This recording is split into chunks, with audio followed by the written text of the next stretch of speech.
saya Dewi Berwanti dari Fakultas Ekonomi Pembangunan semester 2. Nah, di sini saya akan menjelaskan perbandingan investasi pada tahun 2015 dan kondisi investasi sekarang saat pandemi corona di Indonesia. Pada tahun 2015, Indonesia menduduki peringkat 10 besar ekonomi setelah Amerika Serikat, Cina, India, Jepang, Prancis, dan Inggris.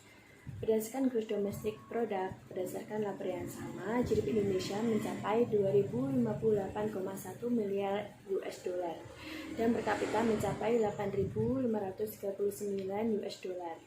Hingga kuartal 2 2015, realisasi investasi di Indonesia mencapai angka 116,2 triliun rupiah atau 7,4 miliar US dollar. Angka ini merupakan capaian terbesar sepanjang sejarah ekonomi Indonesia.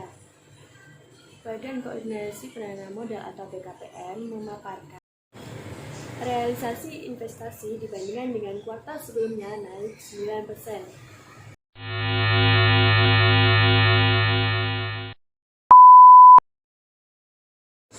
Realisasi investasi di Indonesia mencapai 210,7 triliun per triwulan pertama 2020. Di tengah wabah virus corona, investasi meningkat 8% dibandingkan dengan periode yang sama tahun lalu. Secara rinci, terdapat peningkatan terhadap penanaman modal dalam negeri atau PMDN sebanyak 29,3% dari 87,2 triliun menjadi 112,7 triliun.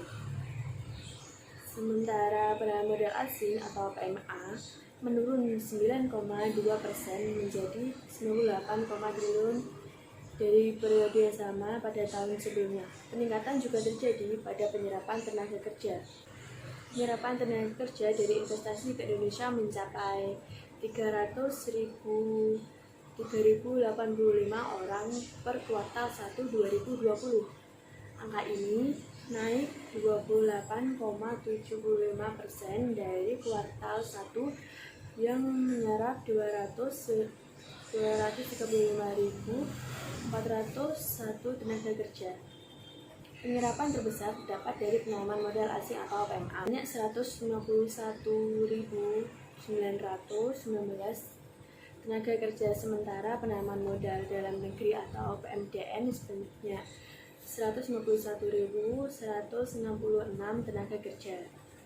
Komite Investasi Bidang Komunikasi dan Informasi BKPM telah menerbitkan 1078 nomor induk berusaha atau NIB. Dengan jumlah izin usaha sebanyak 3.315. Setelah memperoleh NIB, investor tidak lagi mengurus sendiri izin-izin di kementerian dan lembaga, sebab perizinan sektoral sudah berada di bawah tanggung jawab BKPM.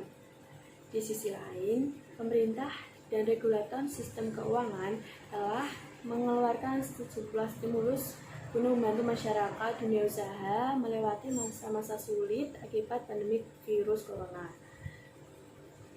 Wabah ini diperkirakan akan memangkas pertumbuhan ekonomi di Indonesia pada tahun ini hingga di bawah 5%. Menteri Keuangan bersama dengan anggota Komite Stabilitas Sistem Keuangan yang terdiri dari Bank Indonesia, Otoritas Jasa Keuangan, dan lembaga penjamin simpanan pun terus berkoordinasi mengupayakan berbagai cara untuk menahan dampak negatif penyebaran virus corona pada ekonomi. Untuk memitigasi dampak negatif yang lebih besar terhadap perekonomian akibat pandemi ini, pemerintah, Bank Indonesia, dan OJK telah mengumumkan stimulus hingga jilid ketiga. Stimulus yang diberikan mencakup fiskal, non-fiskal, serta sektor ekonomi. Sekian dari saya. Wassalamualaikum warahmatullahi wabarakatuh.